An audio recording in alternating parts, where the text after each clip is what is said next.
bringing it all. Yes, അതെ. Nolan brought all of it for the Odyssey. Odyssey, king of ഇത്താക്കയിലെ ഒഡീസിയസിന്റെ കഥ പറയുന്ന ഈ ഒരു മൂവിയിൽ ട്രോജൻ യുദ്ധത്തിന് ശേഷം താൻ തൻ്റെ നാട്ടിലേക്ക് തിരിച്ചു പോകുന്ന ഒരു ലോങ് ട്രിപ്പ് തന്നെയാണ്. അതിൻ്റെ ഇടയിൽ ഫേസ് ചെയ്യുന്ന കുറേ പ്രശ്നങ്ങൾ.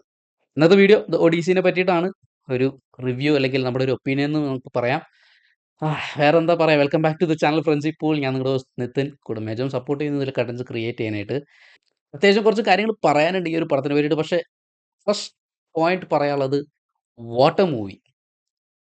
എന്താ അതിഗംഭീരമായിട്ടുള്ളൊരു മൂവി തന്നെയാണ് ദ ഒഡീസി. ക്രിസ്റ്റഫർ നോളന്റെ വിഷൻ എന്ന് പറയുന്നത് തന്നെ വേറൊരു ലെവലിലുള്ളൊരു സംഭവം തന്നെയാണ്. ആൻഡ് ഓൺ വൺ നോട്ട്, ഏറ്റവും നല്ല ബെസ്റ്റ് തിയേറ്ററിൽ തന്നെ പോയി വാച്ച് ചെയ്യാം, വലിയ സ്ക്രീൻസ് ഉള്ളത്. ഐ തിങ്ക് കൊച്ചിയിലാണെങ്കിൽ പിക്സൽ, ഐമാക്സ് ഇതിലൊക്കെ ഫുൾ സ്ക്രീൻ ആയിട്ട് തന്നെ കാണാൻ പറ്റും ഈ ഒരു movie. So it is A recommended thing.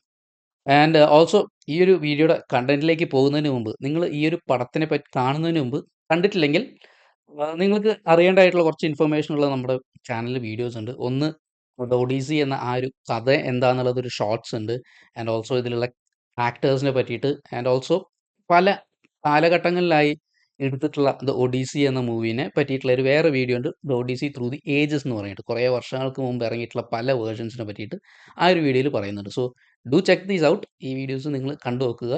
And നമുക്ക് എന്തായാലും ഈ ഒരു മൂവിയുടെ റിവ്യൂ അല്ലെങ്കിൽ നമ്മുടെ ഒരു ഒപ്പീനിയൻ അതിലേക്കൊന്ന് കിടക്കാം. ഫസ്റ്റ് തന്നെ എടുത്തു പറയേണ്ടത് അഫ്കോഴ്സ് വിഷ്വൽസ് തന്നെയാണ്. വിഷ്വലി ഭയങ്കര ബ്യൂട്ടിഫുൾ ആയിട്ടുള്ളൊരു മൂവിയാണിത്. ആ ഒരു ഐമാക്സ് ക്യാമറ യൂസ് ചെയ്തിട്ട് ഷൂട്ട് ചെയ്തതിൻ്റെ ഫുൾ സാധനം നമുക്ക് സ്ക്രീനിൽ കാണാൻ പറ്റും. അത് ഇവർ ഷൂട്ട് ചെയ്തിട്ടുള്ള ആ ഓരോ ലൊക്കേഷൻസിൻ്റെ ഭംഗി നമുക്ക് കാണാൻ പറ്റും. അത് അത് ബീച്ചുകളാവട്ടെ, മലകൾ, മൗണ്ടെയിൻസ് ആവട്ടെ, ആൻഡ് അതുപോലെ ആ ഒരു ഓഷനിൽ ആ ഒരു ഷിപ്പിൻ്റെ ഒക്കെ ഷോട്ടും കാര്യങ്ങളൊക്കെ. നോളന്റെ മറ്റു പടങ്ങൾ പോലെ തന്നെ ഇത് ക്രൊണോളജിക്കലി അല്ല ഇത് നടന്നുകൊണ്ടിരിക്കുന്നത്. അതായത് ഇതിലത്തെ സീനുകൾ മുന്നോട്ടും പിന്നോട്ടും ഒക്കെ ആയിട്ടായിരിക്കും. ആൻഡ് കുറച്ച് കൺഫ്യൂസിങ് ആയിരിക്കും. അതായത് നമ്മുടെ ഒഡീസീസിനെ ഒരു ഐലൻഡിൽ വെച്ച് കാണിക്കും, പിന്നെ കാണിക്കുന്നത് ഒരു നമ്മുടെ ആ ട്രോയിലുള്ള ആ ഒരു യുദ്ധത്തിന്റെ സീനായിരിക്കും. അപ്പോൾ കുറച്ച് കൺഫ്യൂസിങ് ആയിരിക്കും. And of course Nolan is A different person in film making. ഇനി അഭിനയത്തിന്റെ ഭാഗത്തേക്ക് വരുമ്പോൾ, മാറ്റ് ഡേമൺ ഒഡീസിയസ് ആയിട്ട് ഒരു രക്ഷയില്ല. കിടിലൻ അഭിനയമാണ്. പുള്ളിക്കാരന്റെ കാര്യങ്ങൾ പറയുകയാണെങ്കിൽ ഇതിൽ ആ ഒരു ട്രോജൻ വാറിന്റെ ഇടയിലുള്ള പുള്ളിക്കാരന്റെ ക്യാരക്ടർ, പിന്നെ റിട്ടേൺ ട്രിപ്പ്, ആൻഡ് ഓൾസോ കലിപ്സോന്റെ ഒപ്പം സ്റ്റക്കായി നിൽക്കുന്ന ആ ഒരു നിമിഷങ്ങൾ, പിന്നെ യുദ്ധത്തിന് മുമ്പ് തന്റെ വൈഫായ പെനിലോപ്പിന്റെ കൂടെയുള്ള സീക്വൻസസ്. നമ്മൾ പുള്ളിക്കാരനെ ആ ഒരു വാരിയറായിട്ടും സ്ട്രാറ്റജിസ്റ്റുമായിട്ടൊക്കെയാണ് നമ്മൾ കാണുന്നത്. ആൻഡ് ഇതിൽ നമുക്ക് മനസ്സിലാക്കാൻ പറ്റുന്ന ഒരു സംഭവം, എപ്പോഴും കാര്യങ്ങൾ ശരിയായിരിക്കില്ല, തെറ്റുകൾ സംഭവിക്കാം എന്നുള്ളതാണ്. And അവസാനം നമുക്ക് മനസ്സിലാക്കാൻ പറ്റുന്നത് തനിക്ക് തൻ്റെ നാട്ടിലേക്ക് പോകണം എന്നുള്ള ആ ഒരു സംഭവമാണ്, തൻ്റെ ഭാര്യയുടെ അടുത്ത്. ആൻഡ് അതിനുവേണ്ടി എന്തും ചെയ്യാനായിട്ട് മടിയില്ല. അതിന്റെ അപ്പുറത്തെ ഭാഗത്ത് പറയാനുള്ളത്, പെനിലോപ്പ് എന്ന് പറഞ്ഞ കഥാപാത്രമാണ്. ആനെ ഹാത്വേ ആണ് ഈ ഒരു ക്യാരക്ടറായിട്ട് അഭിനയിക്കുന്നത്. ആൻഡ് ഒഡീസിയസിന്റെ വൈഫാണ്. ഭയങ്കര ബ്യൂട്ടിഫുള്ളും ക്ലെവറുമായിട്ടുള്ള ഒരു സ്ത്രീ.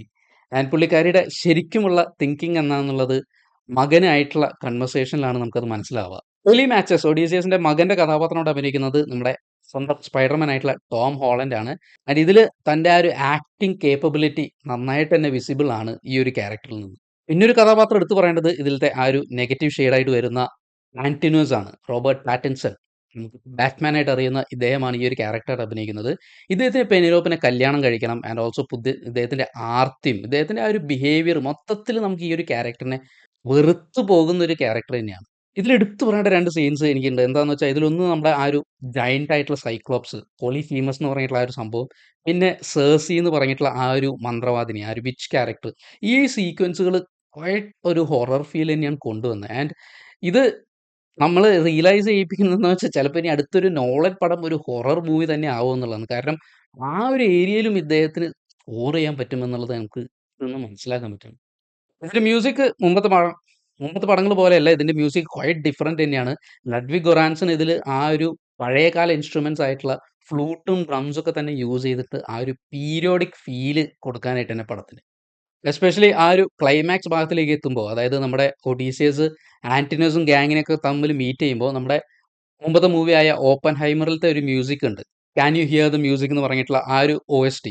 ആൻഡ് ആ ഒരു ട്രാക്ക് പോലെ തന്നെ ഇതിങ്ങനെ കൂടിക്കൊണ്ടിരിക്കുന്ന ഒരു മ്യൂസിക്കാണ് ഇതിന്റെ ആ ഒരു ലാസ്റ്റ് ഭാഗത്തിലേക്ക്, ക്ലൈമാക്സിലേക്കൊക്കെ എത്തുന്നത്.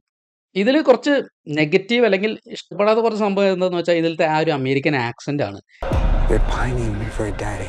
ഇതിൽ ഇടയ്ക്കിടയ്ക്ക് ആ ഒരു ഡാഡി വേർഡ് യൂസ് ചെയ്യണത് കുറച്ച് ഓഡായിട്ട് തന്നെ തോന്നി. കാരണം കൂടുതലും ഈ ഒരു മൂവീസിൽ ആ ഒരു ബ്രിട്ടീഷ് ആക്സെന്റും കുറച്ച് ഫോർമൽ ആയിട്ടുള്ള വാക്കുകളൊക്കെയാണ് ഉപയോഗിക്കുക. നമ്മുടെ പഴയ മൂവീസ് ആയിട്ടുള്ള ലോർഡ് ഓഫ് ദി റിംഗ്സ് ഒക്കെ പോലെ ഐ മീൻ പിന്നെ ഗെയിം ഓഫ് ത്രോൺസിലൊക്കെ കാണുന്ന പോലെ.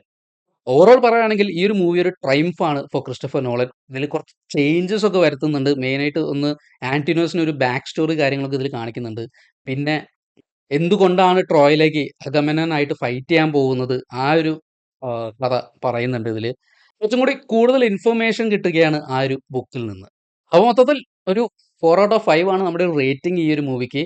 ഒരു ഗംഭീര എഫേർട്ട് തന്നെ പറയാം ക്രിസ്റ്റഫർ നോളന്റെ ഭാഗത്ത് നിന്ന്. ആ പുള്ളിക്കാരൻ ക്രിയേറ്റ് ചെയ്തിട്ടുള്ള സെറ്റ് പീസസ് ആണെങ്കിലും, ആ ക്വയറ്റ് ആയിട്ടുള്ള ഭാഗത്തൊക്കെയുള്ള സീക്വൻസും കാര്യങ്ങളൊക്കെ കിഡിലനായിട്ട് തന്നെയാണ് എടുത്തിരിക്കുന്നത്. And it's A must watch in A very good theatre തന്നെ. എല്ലാ തിയേറ്ററിൽ തന്നെ ഇത് പോയി വാച്ച് ചെയ്യണം. ആ ഒരു സൗണ്ടും വിഷ്വൽസും കാര്യങ്ങളൊക്കെ എക്സ്പീരിയൻസ് ചെയ്യാനായിട്ട്. സോ ഇതാണ് നമ്മൾക്ക് ഒഡീസിനെ പറ്റിയിട്ട് പറയാനുള്ളത്. If you enjoy the movie please comment below and കൂടുതൽ ഇൻഫർമേഷൻ വീഡിയോസ് ആയിട്ട് കൂടുതൽ വേറെ വീഡിയോസ് ആയിട്ട് ഇനിയും വരുന്നതായിരിക്കും. Take care guys and please support.